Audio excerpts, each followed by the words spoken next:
Buenas noches a todos. Espero que todos se encuentren bien, de salud. Esta noche tenemos a una persona muy especial con nosotros, la licenciada Delia Díaz. El equipo que hace esta actividad posible, queremos expresarles nuestras más sinceras condolencias a todos aquellos colegas y amigos que han perdido algún familiar durante esta época de pandemia, que sienten nuestra solidaridad, aunque sea a distancia, y sentimos con mucho pesar no haberle dado un gran abrazo y expresarle nuestro pensamiento de forma personal. Como es de costumbre, ponemos todo siempre en manos de Dios. En los próximos días, la próxima actividad que tendremos será el jueves 10 de septiembre, que contaremos con la presencia del licenciado Ismael Comprés con el tema la suspensión y cancelación de contrato de trabajo en época de pandemia. Una actividad pautada a las 8 de la noche, como es de costumbre. Les recordamos las reglas de participación que se encuentran en la pantalla. Mantener los micrófonos y cámaras apagados. Hacer las preguntas por escrito. Al entrar a la reunión, no saludar. Esta actividad está pautada para 1 hora.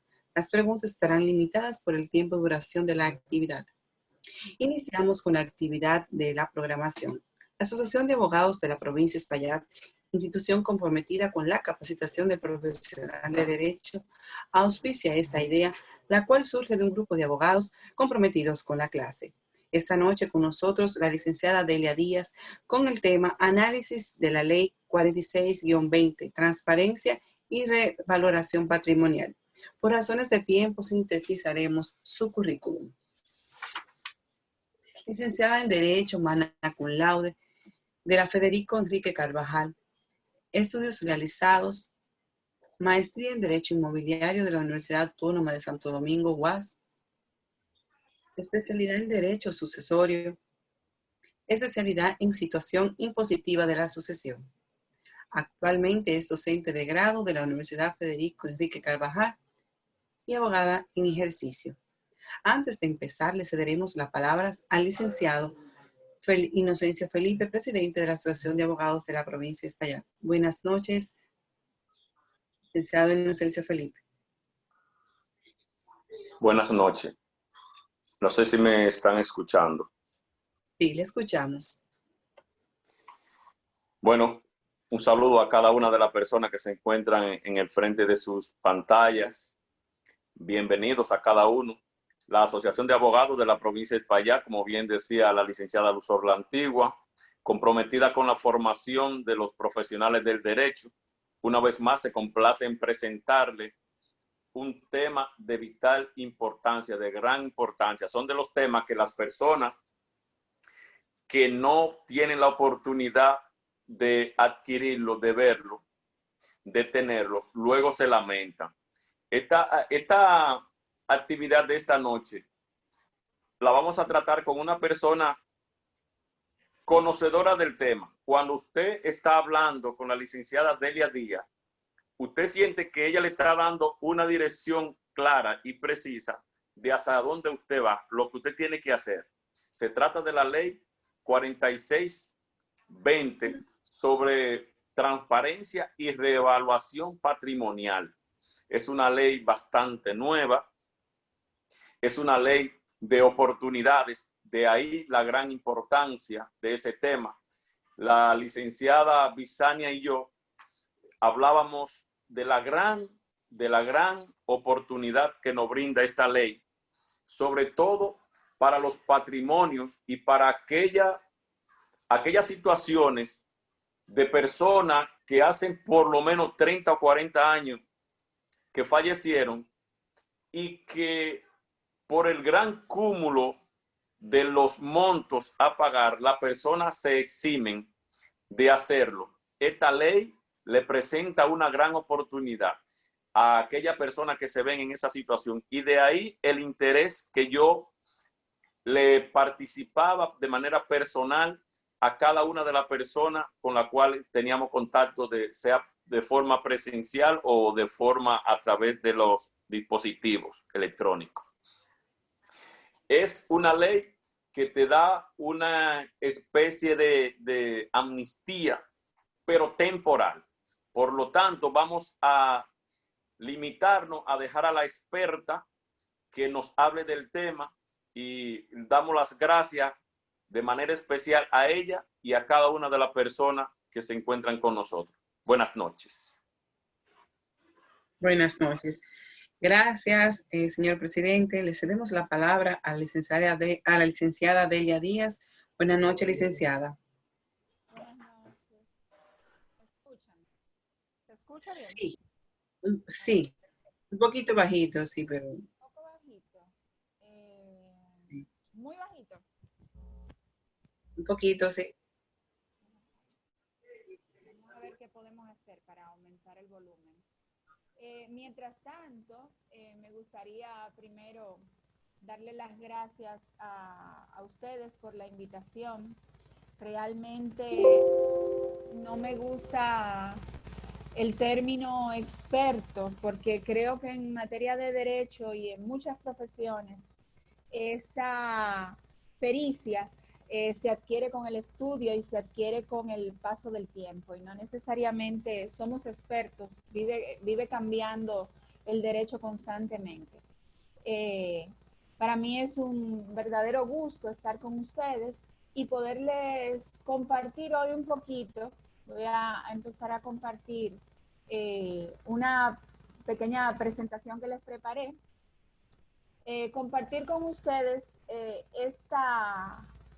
algo sobre esta ley que es innovadora, es de oportunidad, es una ley que veíamos venir a partir de la promulgación de la ley de lavado de activos, porque sabíamos que existiendo patrimonios no reconocidos por la DGI, no declarados, iba a ser necesaria que el ente regulador estableciera el mecanismo de cómo poder transparentar y actualizar todos esos bienes. Como decía el licenciado Inocencio, efectivamente, existen muchas sucesiones que aún no han podido ser concluidas. Existen muchas sucesiones que están en indivisión precisamente por la falta de posibilidad de las partes de asumir, de enfrentar el reto impositivo que les representa eso. Pero no solamente son las sucesiones. Por ejemplo, nosotros que pertenecemos a la zona este del país, tenemos una particularidad, y es que en esta zona del país existe una gran cantidad de viviendas suntuosas, viviendas turísticas, que si bien sus precios de adquisición representaban un valor muy bajo, actualmente, debido al desarrollo turístico, a la explotación turística de la zona, han adquirido un valor, en algunos casos, hasta 200 y 300% el precio original de adquisición. Y eso les ocasiona una situación fiscal a las personas que detentan estos inmuebles. Pues, haciendo un poquito para ya irnos por la pauta que había trazado para ustedes, la ley 4620 es una ley reciente, fue promulgada el 10 de febrero de este año. Debía esperar que fuera emitida la norma mediante la cual se iba a poner en ejecución, estableciendo cuáles eran las políticas, los reglamentos internos del ente regulador, los formularios y los procedimientos internos para llevar la aplicación de esa ley. Y pues, debido a la situación de pandemia que todos conocemos, fue hasta el pasado 13 de julio cuando fue emitida la norma 0420, mediante la cual se establecían los procedimientos internos y se establecían los formularios mediante los cuales los contribuyentes iban a someter sus peticiones y iban a someter cada una de las cuestiones. La ley tiene por objeto, pues, como decíamos, establecer un régimen tributario que es especial y transitorio, o sea, que tiene un tiempo de inicio y tiene un tiempo en el que va a concluir. En este tiempo, las personas van a poder declarar, aquellos que no han declarado sus propiedades, revalorizar aquellas personas que tienen inmuebles o bienes, que no solamente son inmuebles, bienes cuyo valor fiscal es inferior al valor del mercado. Y tercero, muy importante, efectuar el pago de las deudas que han tenido acumuladas previa a la promulgación de la ley. Entonces, no todos los bienes, no todos los derechos pueden ser susceptibles de acogerse a esta ley. Sí, como les decía, esta es una ley derivada y accesoria de la 155-17 contra el lavado de activos y el financiamiento del terrorismo. ¿Cuáles son esos bienes o derechos de los que trata esta ley? ¿Cuáles son esos bienes o derechos que pueden ser susceptibles de acogerse a esta ley? Pues la tenencia de dinero, ya sea en moneda nacional o extranjera, esos fondos depositados en entidades financieras, los instrumentos financieros, acciones nominativas, bonos, acreencias avaladas en contratos, etcétera. Bienes inmuebles que han sido adquiridos mediante un documento debidamente notariado, que tienen ya sean esos bienes registrados o no registrados. Los bienes muebles, siempre y cuando estén situados en el país. También, en el caso de comercios, los inventarios que a la fecha no habían sido declarados, o mercancías que están puestas para la venta que no han sido reportadas, así como cualquier tipo de patrimonio, siempre que su revalorización implique una disminución de los activos, ya sea en cuentas por cobrar accionistas, inmuebles, bienes muebles o inventarios. ¿Cuáles muebles están excluidos? Pues aquellos bienes que han sido producto de actividades ilícitas, obviamente. Y también aquella tenencia de moneda que está depositada en entidades extranjeras en el exterior o que se encuentran custodiados por jurisdicciones o entidades financieras de países que están identificados por el GAFI, que es el Grupo de Acción Financiera Internacional, que son considerados por ellos como países de alto riesgo o no cooperantes, exceptuando el caso de los países que están en proceso de cooperación. ¿Cuáles son esos países? Pues en la última revisión, la de junio del 2019, entraban en esa categoría de no cooperantes Corea del Norte e Irán, también Albania, Bahamas, Barbados, Botswana, etcétera, una lista de países que ahí les señalo. Esos son países en los que el GAFI entiende que no son cooperantes en cuanto a la transparencia de esos capitales que tienen las personas depositados ahí. ¿Cuáles son las formalidades para la declaración o la revalorización patrimonial? En el caso de los inmuebles que no han sido transferidos a nombre de la persona, pues el propietario podrá declararlos ante la DGI. En el caso de inmuebles que ya estén a nombre de los propietarios, pues podrán ajustar el valor fiscal al valor el valor registrado, el valor fiscal lo podrán ajustar al valor del mercado. Y ese valor ajustado podrá ser el valor de adquisición que ha sido fijado mediante el documento con el cual adquirió, aplicándole el ajuste por inflación que está contenido en una tabla que la DGI tiene colgada en su página para esos fines. Si la persona no cuenta con un documento de adquisición o un instrumento por medio del cual se establezca cuál fue el valor por el que compró, pues podrá asistirse de un profesional, un tasador público autorizado y pues mediante esa tasación sometida a la DGI, podrá la DGI tomar como referencia el valor real. También ese valor real podrá ser sugerido en el caso de los inmuebles que sí cuentan con un documento de adquisición. Ese valor actual del mercado podrá ser sugerido a la DGI mediante también una tasación. Pues aquí les presento cuál es esta tabla del ajuste por inflación.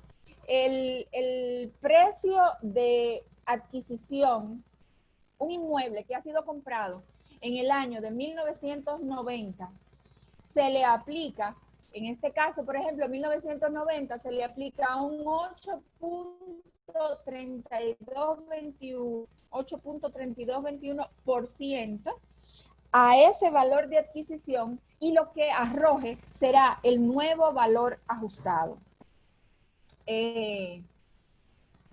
Pues ese valor, como decíamos, que puede estar sustentado mediante una tasación que se presente a la DGI, puede ser objetado, rechazado por la DGI de acuerdo a las disposiciones del Código Tributario y de sus reglamentos. O sea, que el hecho de que usted le lleve a la DGI una tasación donde un profesional indique que ese inmueble vale determinada cantidad de dinero, no significa que la DGI va a reconocer, por el solo hecho de que es un profesional, un tasador, pues no por ese solo hecho la DGI va a aceptar esa tasación. Ellos pueden refutarla. Se da el caso también con los vehículos de motor, que es un bien mueble. En el caso de los vehículos de motor, el valor a ser considerado como valor de mercado será el valor establecido en la DGI en su tabla de referencia. La DGI publica, tiene una tabla en la cual establece cuál es ese valor. Y un ejemplo de esto, por ejemplo, nosotros en la oficina tuvimos un caso de un cliente que adquirió un vehículo de alta gama y lo adquirió hace 2 años, más o menos, 2 años y algo, más o menos, y 2 años y pico después, de acuerdo a la revalorización que hizo la DGI, ese vehículo, en vez de bajar del precio al cual había sido adquirido por el cliente, unos 90, no recuerdo exactamente, pues había subido una cantidad de casi 30, 40 o 50 mil dólares, de acuerdo al valor que le había asignado en la tabla la DGI. Entonces, a partir de ahí, se topa la persona con que el precio 2 años después, en vez de haber rebajado, ha aumentado. Y ha sido por ese ajuste por inflación que de manera oficiosa la DGI realiza en su listado y que solamente se aplica cuando la parte, el solicitante, pues canaliza una diligencia, ya sea una transferencia o cualquier otro tipo de acción. Y pues ese bien que ha sido declarado o que ha sido revalorizado, solamente de acuerdo a la ley 4620, tendrá que pagar un impuesto, una tasa de un 2% como pago único y definitivo. Ese 2% equivale a la diferencia que arroja entre el precio de adquisición y el precio actual del mercado. O sea, es un 2% sobre el monto de revalorización, no sobre el total. Entonces, les voy a compartir aquí.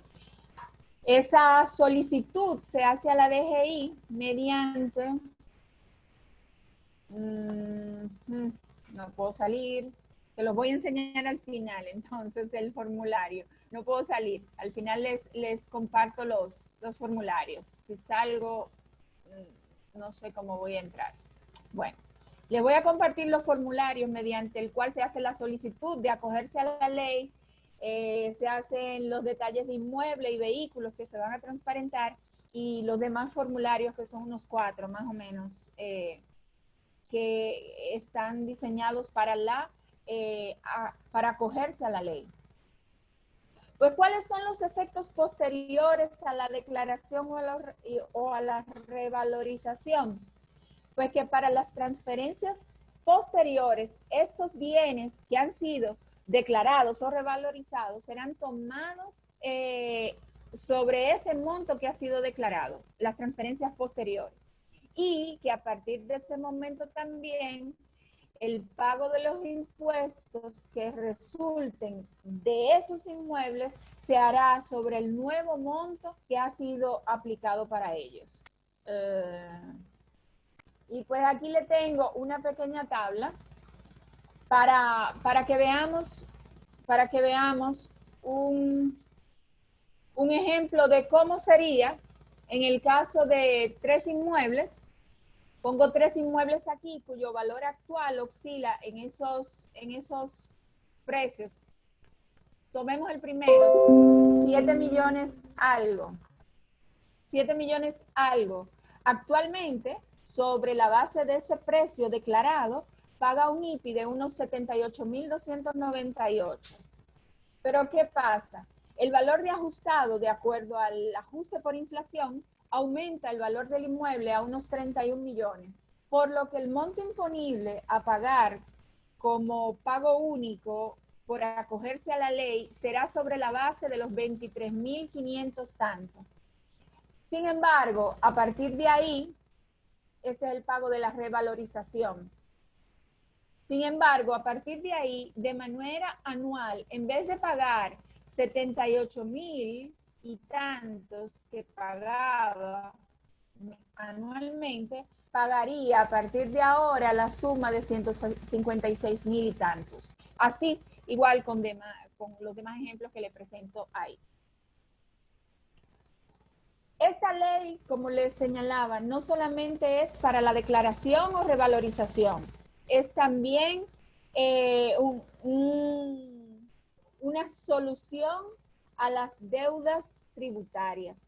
El artículo 8 de la ley establece todo lo que es relacionado con las facilidades de pagos para las deudas tributarias, siempre que a la fecha de la promulgación de la ley hayan sido determinadas, sin importar cuál es el tipo de impuesto o el proceso mediante el cual tuvo origen esa deuda, sin importar el estatus en el que se encuentre esa deuda, sin importar que haya sido recurrida o por un recurso de reconsideración o por cualquier otro tipo de recurso, ya sea administrativo o jurisdiccional. El artículo 6 de esta ley con respecto a las deudas tributarias establece la forma de pago. Esas facilidades dice que podrán ser efectuadas mediante un único pago o solicitar un fraccionamiento de hasta 12 cuotas. Ambos supuestos dentro del periodo de 365 días calendarios referido en la ley. Hay un punto importante con respecto a las deudas, y es que esto es un punto muy fiscal, y aunque yo lo que soy es abogada, pues es de conocimiento para todo el que ha tenido algún tipo de gestión fiscal. Los impuestos dejados de pagar en su fecha límite se les aplica un 10% de recargo por mora para el primer mes o fracción de mes y un 4% adicional por cada mes o fracción de mes siguiente al primer mes. Además, un 1.10% de interés indemnizatorio por cada mes o fracción de mes. Es decir, que si usted, su cliente, tiene una deuda, tiene una deuda, que le ha generado vamos a ver aquí, le ha generado un impuesto determinado ya, la DGI le ha emitido su autorización de pago, le ha dicho tiene que pagar tanto, por cada mes que retarde va a tener primero el 1.10 de interés indemnizatorio y luego de ahí, ese primer mes, un 10% más de recargo por mora y cada mes un 4%. Vamos a hacer un ejercicio ahora con un ejemplo aquí. Esta persona este ejemplo es sobre la base de que una persona va a revalorizar sus inmuebles, por el ajuste por inflación. Un inmueble adquirido en 1995, por ejemplo, cuyo valor de adquisición oscilaba en $220,000, estoy hablando de viviendas suntuosas, eso se aplica para cualquier cosa y cualquier tipo de vivienda, o solar o lo que sea, a una tasa de cambio arroja esta cantidad. Si vamos atrás al año 1995, en la tabla de ajuste por inflación vemos que el indicador es 5.7148. Si vamos a esta tabla de aquí atrás, aquí, 1995 es 5.7148. Es decir, que este monto se calcula por 1.7148%, lo que representa que el valor ajustado del inmueble a partir de ese momento sería la suma de 44,700. Pero ¿qué pasa? Vamos a complicarlo un poquito más. Esta persona esta compañía es una compañía dueña de un inmueble. Esa compañía ha ajustado el valor del inmueble, pero compró en 7,800 y ahora le vale 44,700. ¿Qué ocurre? Que esa operación le ha generado una ganancia de capital. Esa ganancia de capital, resumida, al momento de vender, pues se va a presentar una situación también, porque el precio al que va a vender al valor de mercado. ¿Y cuál es el valor de mercado? Pues este valor que tenemos aquí. En vez de los 200 tanto, los 7 millones aquí que costó, ahora se vende en unos 31 millones. ¿Qué pasa?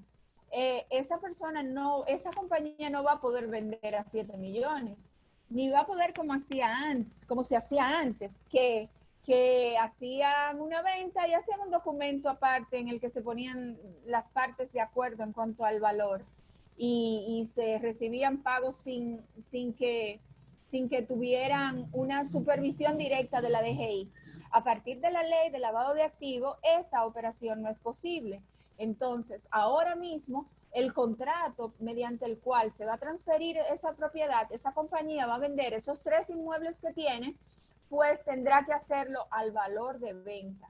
Y eso le va a generar un precio general que, si lo venimos aquí y lo razonamos, el valor de venta menos el valor de adquisición ajustado que vimos aquí, que era ese aquí atrás, el valor de adquisición ajustado, ese valor de venta le genera una ganancia de capital a esa compañía.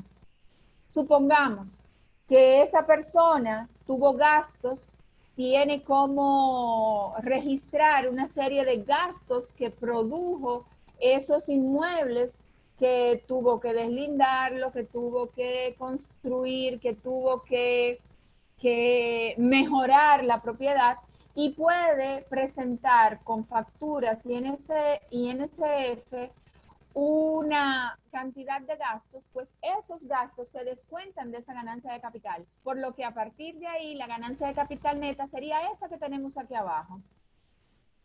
Pero se establece que esa ganancia de capital genera a pagar, a liquidar un impuesto de un 27%, por lo que eso que se ha ganado esa compañía no se lo ha ganado en total, tiene que pagar al fisco 7 millones y tanto de pesos. Entonces, ¿cuál es la ventaja que tiene esta ley? Esto sería ante esta situación. Esta compañía que tiene esa situación, que compró un inmueble a un valor de mercado, en ese entonces, muchos años atrás, muy por debajo del valor actual y que le ha representado ese ajuste por inflación y ese nuevo valor de mercado, una ganancia de capital, pues esa persona puede válidamente acogerse. Hagamos el ejercicio ahora de cuánto sería si esos inmuebles que vendió en diciembre del 2018, hace 2 años casi, ¿cuánto le generaría de pago de impuesto en este momento? Pues a partir de los 7 millones tanto que tendría que pagar como impuesto liquidado por la ganancia de capital, se le sumaría 1.10% de interés indemnizatorio por cada mes o fracción de mes, desde enero del 2019 hasta agosto del 2020, 19 meses. Entonces,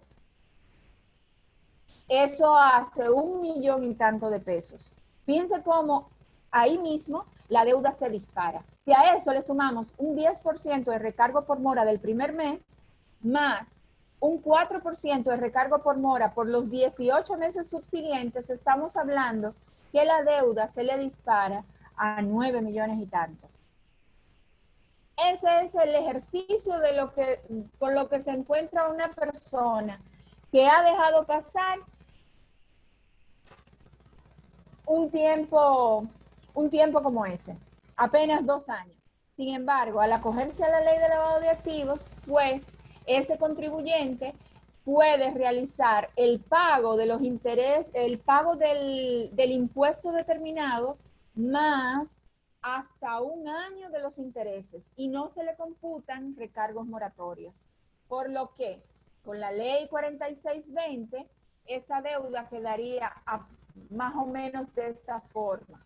Volviendo a los 7 millones y tanto, que sería el impuesto determinado, el 1.10 de interés indemnizatorio por cada mes o fracción de mes, que serían 12 meses, 1 año, no tendrá recargo por mora ni del primer mes, ni del 10%, ni de los 4%, lo que quedaría en esto.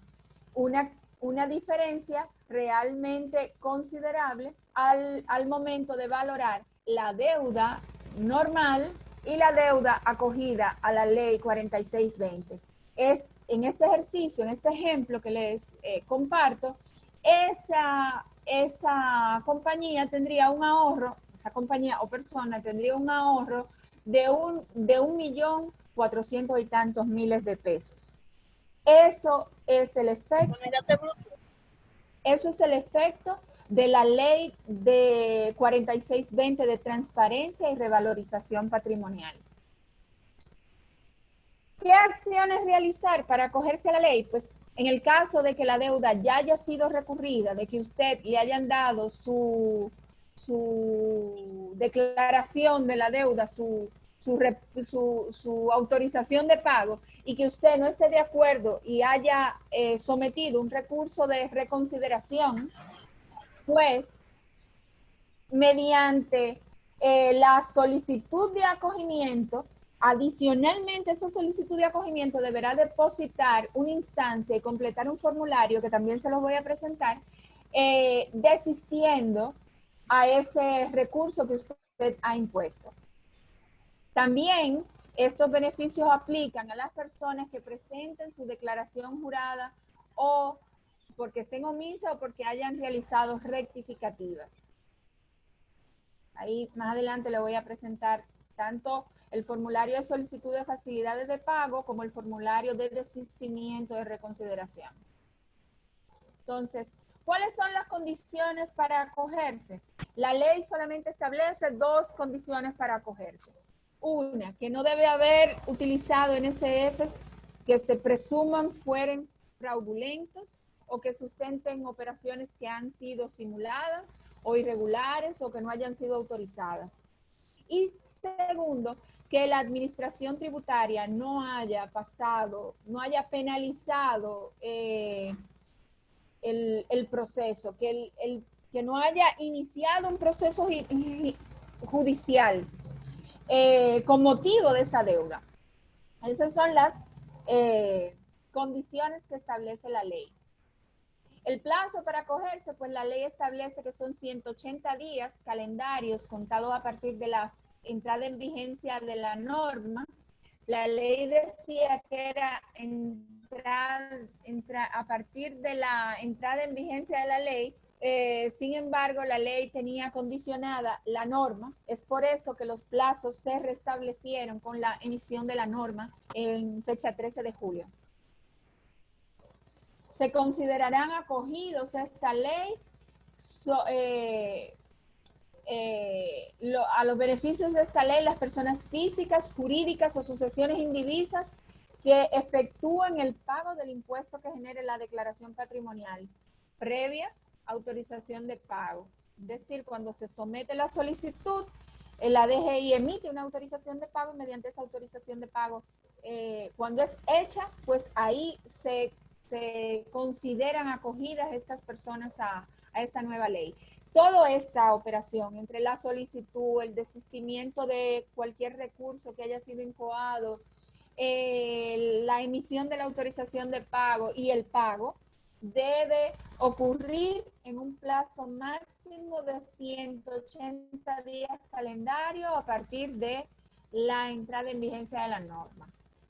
En cuanto a los modos de pago, en caso de que el contribuyente, de que la persona no se encuentre en la disposición económica, como casi nadie en estos momentos de pandemia, se encuentre disponible para hacer el pago total de la deuda acogida a la ley, pues podrá avanzar al menos un 40% para iniciar el acuerdo de pago y el resto hasta en 12 cuotas dentro de los próximos 365 días. En el caso de que el contribuyente, de que la persona incumpla uno de esos pagos, pues el Código Tributario establece sanciones y esas sanciones le serían aplicadas a ese contribuyente incumplidor. Permiso.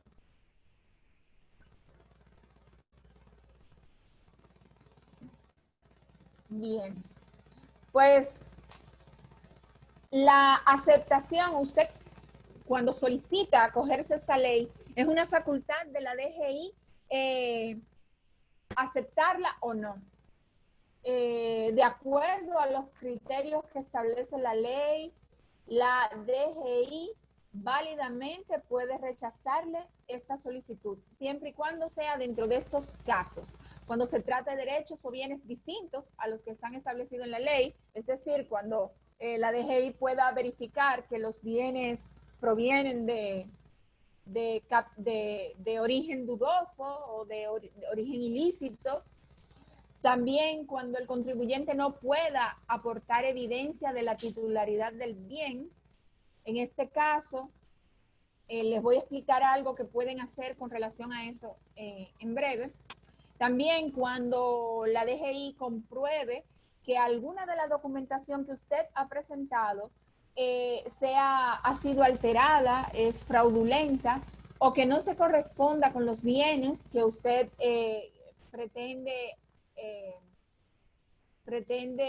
declarar, o cuando no se cumpla con lo establecido en la ley.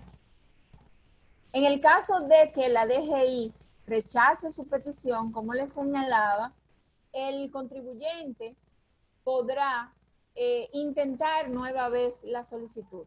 Es decir, si la DGI les rechazó el expediente porque el contribuyente no tenía los documentos requeridos, porque los documentos no eran suficientes, porque la documentación no se correspondía con el bien o porque no se haya cumplido con lo establecido, pues el contribuyente podrá reintroducir la solicitud una vez haya resuelto la situación que provocó ese rechazo y siempre y cuando sea dentro del plazo que establece la ley.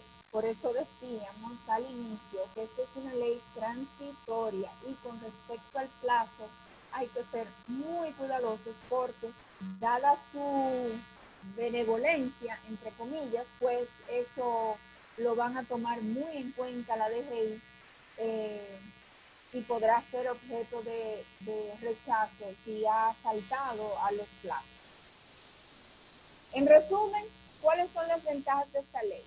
Pues es una excelente herramienta de facilitación, de facilidades para regular la situación de una persona que se encuentre en un inconveniente fiscal.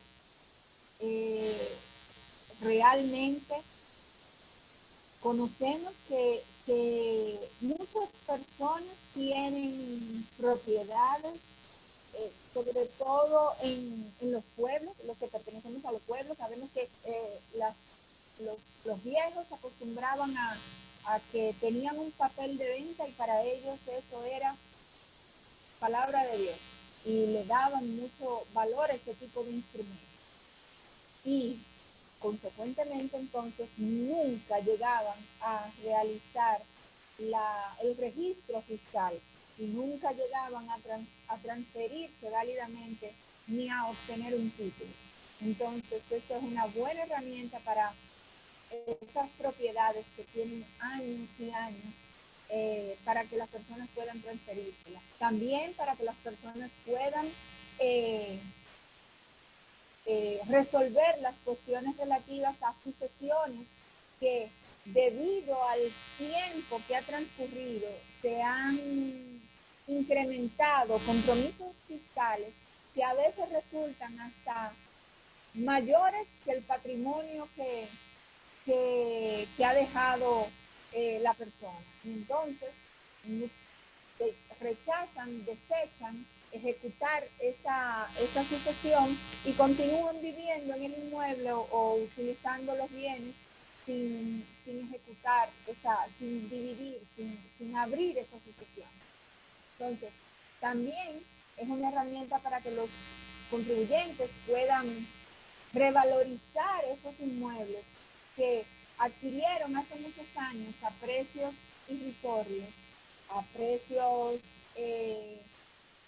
como eran los precios. Antes aquí en Los Romanos se compraba en 125 pesos un solar en el centro de la ciudad. Eso era normal. Sin embargo, ese solar ahora mismo se compró en 125 pesos y ese solar ahora mismo vale 1 millón, 2 millones de pesos en el centro de la ciudad sin la mejora. Entonces es una oportunidad para que las personas puedan revalorizar esos inmuebles. También la posibilidad de saldar deudas tributarias sin carga moratoria. Esta carga moratoria tan pesada que hace que muchas personas quiebren incluso, comercios, instituciones, entidades privadas que quiebren porque esos impuestos se les vuelven impagables. Y pues el establecimiento de esa tasa, de esa tributación de un 2% sobre ese valor como pago único y definitivo, pues le representa una ventaja. En cuanto a las desventajas, definitivamente, como les comentaba atrás, se incrementa en el caso de que usted va a vender el pago de transferencia, el 3% ya no va a ser sobre ese precio que usted tenía antes, va a ser sobre ese precio revalorizado. También a partir de esa revalorización, el ITI va a ser sobre ese nuevo valor, lo que le implica un incremento en el pago fiscal, en el pago al fisco. Y pues en la medida en que se incremente su base contribuyente a través de esa transparencia patrimonial, pues sustancialmente crecerá el recaudo en la DGI a partir del segundo año subsiguiente. Es decir, que a partir de ahí la DGI va a empezar a recibir esos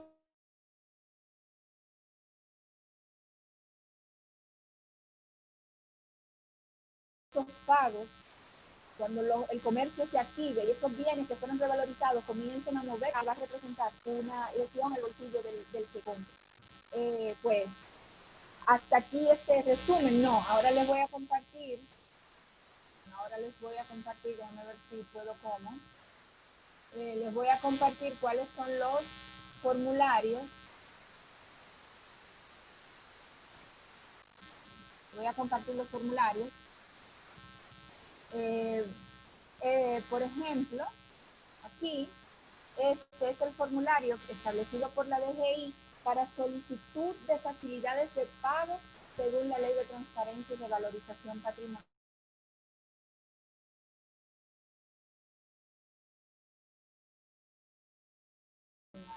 Las personas que están familiarizadas con gestiones en la DGI, pues saben datos del solicitante, el dato del representante o asesor legal en el caso de que aplique. Aquí establece si es una solicitud por deuda o por omisión o declaración.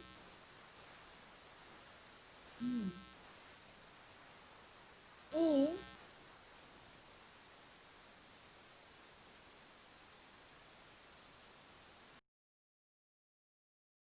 entonces,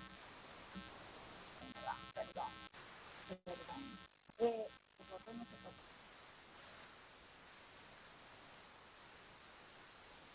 Ok, entonces, representante legal, si es por omisión o por declaración,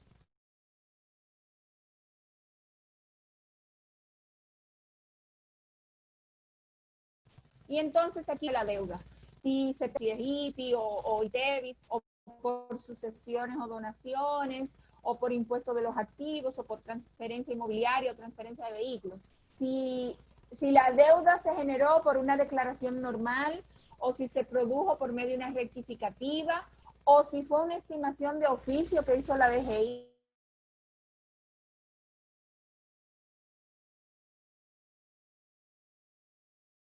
o una determinación por fiscalización, o si es un recurso de recurso tributario que no ha sido fallado.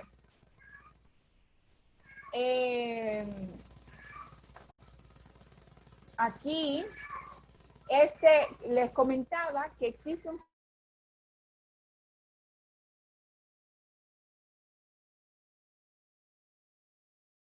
formulario, cuando en el caso de que haya sido interpuesto un recurso de reconsideración, deberá con la solicitud depositarse en instancia y este formulario debidamente completado, que es el formulario de desistimiento, donde igual se establecen los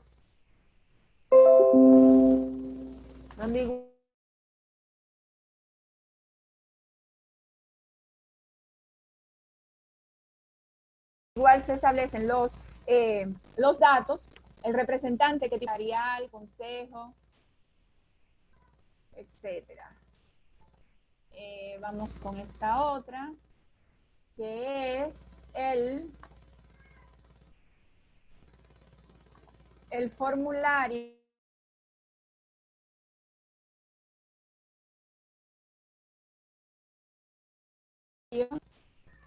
Este es el formulario de detalle de inmuebles y vehículos. Cuando se va a reportar, a declarar cuáles son los inmuebles. Y fíjense que aquí establece una diferencia. Inmuebles registrados para revalorización.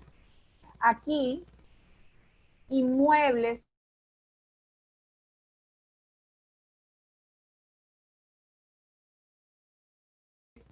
no registrados en DGI para declarar o revalorizar. Y aquí están los vehículos, detalles de vehículos registrados en la DGI para revalorizar. Y por último, creo que es este,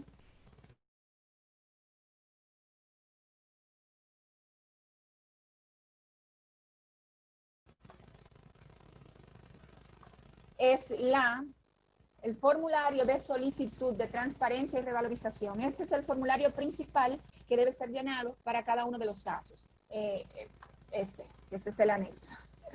Perdón.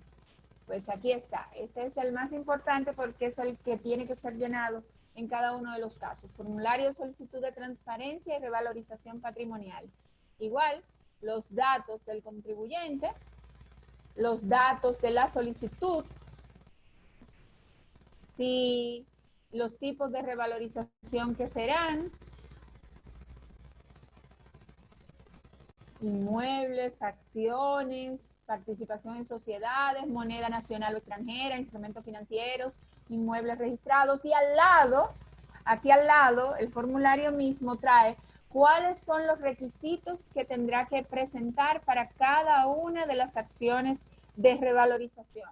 Es decir, si es participación en sociedades, lo que usted va a revalorizar, tiene que depositar la documentación que acredite la tenencia de las acciones y la documentación que acredite la participación en el patrimonio de fideicomiso, si es el caso.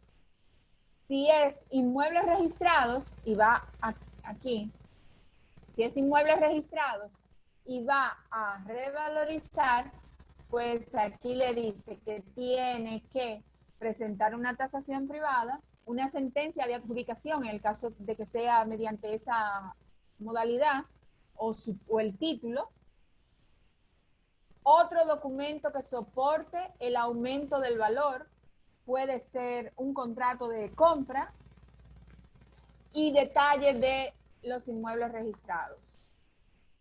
Igual así en cada una de las diferentes opciones. Igual aquí el representante o asesor legal se aplica. Este formulario tiene un anexo que es el detalle de la declaración, donde ya se deja constancia cuál es el valor actual y cuál es el valor revalorizado, y cada una de los puntos. Activos corrientes, activos fijos, activos intangibles, total. Pues con esto yo concluyo. Siempre antes de concluir, nosotros como abogados es importante que al momento de iniciar un proceso fiscal nos acompañemos de un profesional en esa área, porque nosotros somos abogados y conocemos las gestiones legales. Sin embargo, los que realmente conocen el manejo interno en la DGI, pues son los contables. Por eso, un abogado que vaya a iniciar un tipo de trámite como este debe de asistirse de un profesional de esta área calificado. En este caso, nosotros siempre nos hacemos acompañar de alguien que nos asista. Pues hasta aquí, gracias por acompañarnos. Si hay alguna pregunta dentro de lo que... Bueno, no me dijo nada. Ay, no me acuerdo de... Licenciada, sí. Llegó la fase entonces de preguntas y respuestas. ¿Me escucha, licenciada? Sí, claro. Escucho. Okay. Pregunta. En caso de los vehículos, ¿no se aplica la depreciación en vez de la revalorización? Sí. Sin embargo, ese examen particular lo establece la DGI como órgano, como ente regulador. Ellos son los que fijan cuál es el valor real de mercado del inmueble. Les comentaba de un caso particular de un vehículo de alta gama en el que un cliente quería venderlo, y cuando lo vendió, la DGI le señaló que para el impuesto de transferencia tenía que cobrarle el valor que tenía en la tabla. Y resulta que el valor era muy por encima al valor de adquisición. Interpusimos una solicitud al Departamento de Vehículos de Motor de reconsideración de ese precio y presentamos incluso la factura mediante la cual esa persona adquirió ese vehículo 0 kilómetros y establecía que había sido adquirido 2 años antes. Y la DGI lo rechazó. Eso es cuestionable, podría interponerse otro recurso superior, un recurso jerárquico e incoar cualquier otro recurso. Entiendo que es una decisión equivocada de la DGI, pero para eso están los recursos. Mientras tanto, ellos aplican lo que dice su norma y lo que dicen sus reglamentos, que si ellos tienen un listado de vehículos, pues los precios se acogen a ese listado de vehículos. Esto se da generalmente en vehículos de alta gama, porque los vehículos que son vehículos de uso corriente, de uso común, vehículos sencillos, pues ellos realmente tienen un valor ajustado y tomando en consideración la depreciación del vehículo. No sé si... Sí. Es una situación difícil porque ese es el pleito del huevo y la piedra. Sin embargo, existen los recursos mediante los cuales usted puede interponerlos y presentarle sus pruebas. Un vehículo que tiene 2 años necesariamente tiene que, desde que el vehículo sale del dealer, inmediatamente se deprecia. Y más aún, si usted tiene una factura con comprobante fiscal que establece que usted compró ese vehículo hace 2 años y que hace 2 años le costó eso. Pero, como le digo, los recursos son para usarlos y para eso entonces habría que ocuparse.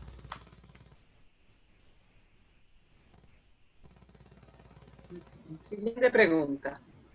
Si, por ejemplo, una persona física tiene una suma de dinero acumulado producto de la inflación del dólar, ¿califica para acogerse a esta ley? La ley dice que cualquier persona con dinero en instituciones financieras y que el capital no proviene de fines ilícitos, de fuente ilícita, es acogible a la ley 4620.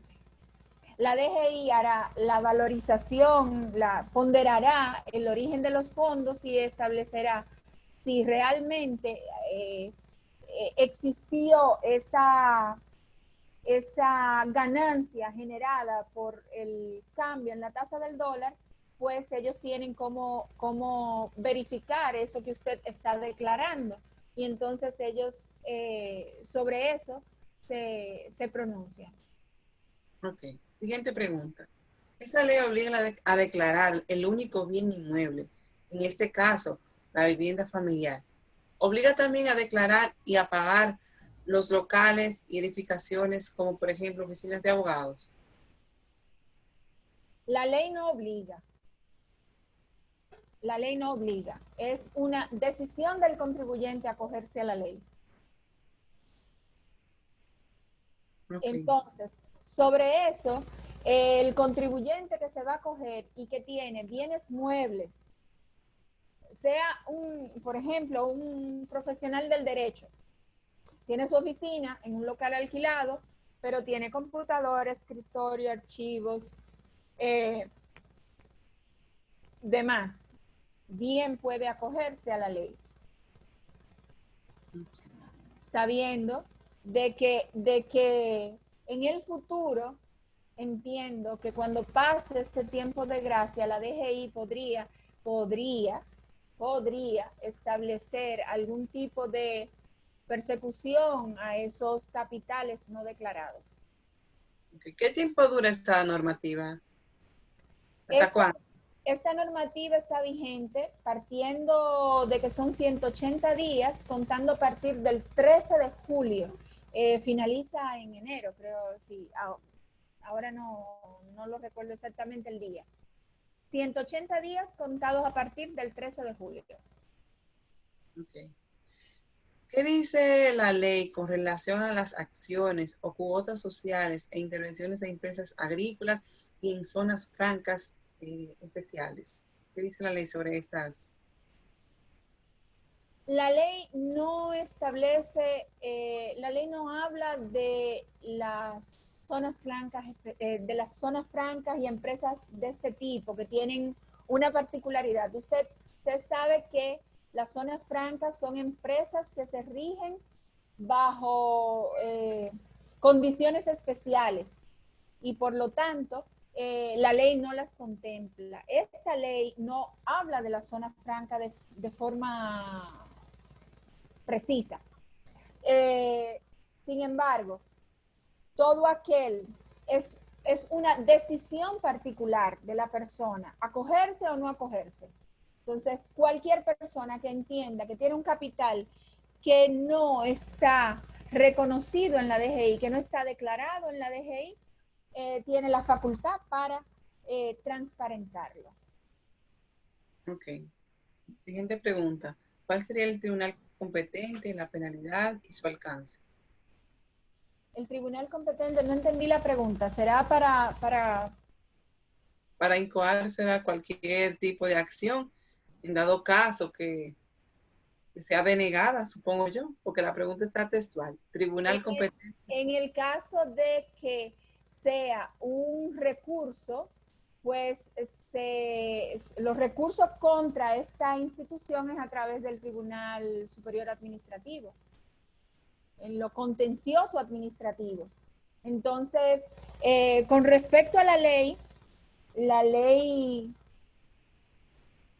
lo que sería recurrible no es lo que tiene que ver con la ley. Lo que sería recurrible serían aquellos impuestos determinados o aquellas consideraciones de la DGI sobre activos, sobre bienes, pero no específicamente sobre la ley.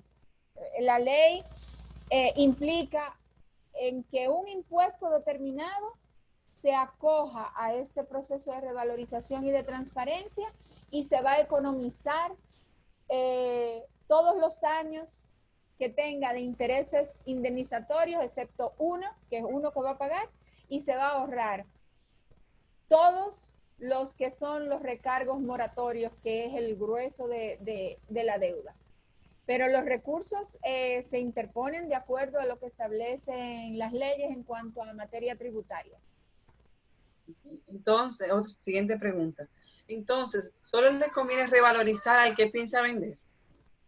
No creo. Yo creo que le conviene revalorizar a todo aquel que tiene un bien, que tiene bienes que se encuentren en valores inferiores al valor del mercado. ¿Por qué? Porque yo pienso que esta ley ha sido una gracia desde el punto de vista, poniéndome del lado en los zapatos de la DGI, ellos deben entender que es una gracia para que luego de que pase este plazo que da la ley para acogerse, entonces ellos comiencen a apretar la tuerca con la ley de lavado de activos. Entonces podría ser cualquier persona que no ha transparentado su capital, que no ha revalorizado y que en el futuro vaya a desprenderse de ese bien, va a tener que pagar sobre la base de los impuestos reales. O si lo hace de forma ilegal,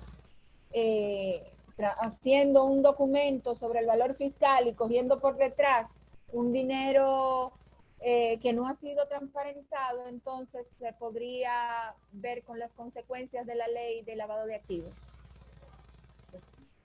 Siguiente pregunta. Se ha estado planteando que esta ley facilita la legitimación de bienes provenientes de origen espurios, como puede ser el enriquecimiento ilícito a través de la sustracción de fondos públicos narcotráfico o lavado de activos. ¿Qué es cierto de esto?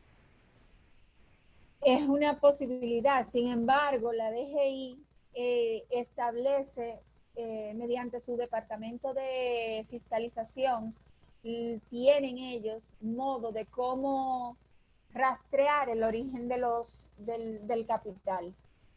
Y pues pienso que sería, me imagino que aparecerá quien logre salirse con la suya, porque los dominicanos somos muy creativos, realmente. Yo me imagino que aparecerá quien podrá salirse con la suya, pero entiendo que la DGI estará preparando su maquinaria para evitar que puedan escabullirse capitales que no provengan de un origen claro. Y de hecho, esa es una de las, perdón, esa es una de las condiciones de la ley. Perdón, los nietos carpeteando. No hay problema. Licenciada, pues cerrada la fase de preguntas y respuestas.